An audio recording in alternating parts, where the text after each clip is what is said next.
So I'm aware of the the video that's out there on social media, and what that video depicts, obviously, is our officers that have arrested a suspect, taking him outside of a convenience store, ultimately around to the side of the convenience store.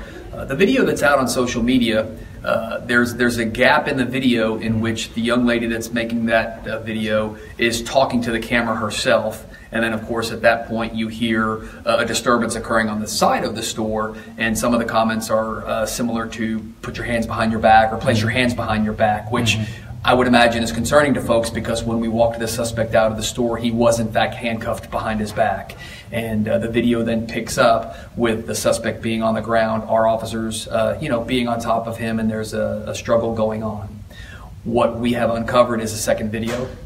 This store actually has surveillance cameras, and we have been able to obtain a second video that fills in that gap for us. And what happens is, as our officers are walking this suspect around the side of the building, as soon as they go out of the frame that is captured on the social media video, the suspect tries to walk away from the officers.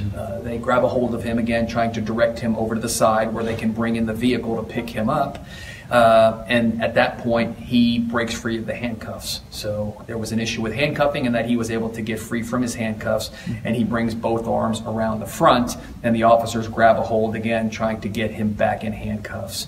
They end up taking the suspect to the ground, and that's the struggle that we see when the first video, the one that's on social media, reacquires the images. That's when it kind of picks up that piece there. So the vital piece that is missing from what we saw on the video that's on social media fills in that gap of why did we end up with the resistance, why were we ending up struggling with this suspect, and ultimately, overcoming the resistance using a taser and other tactics. On top of the incident, there were a few things that were concerning to me.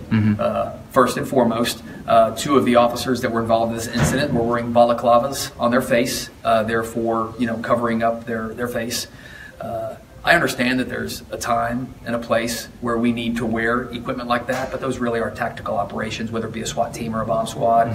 I really question the need to use a face shield like that on frontline patrols, and I have in fact already given word to the units that do that type of work that there's no need for that, and that that's not going to happen again. If we have officers that need to conceal their identity because they do undercover work or something similar, then those should not be the officers that we're placing in the frontline capacity of making part of the arrest team.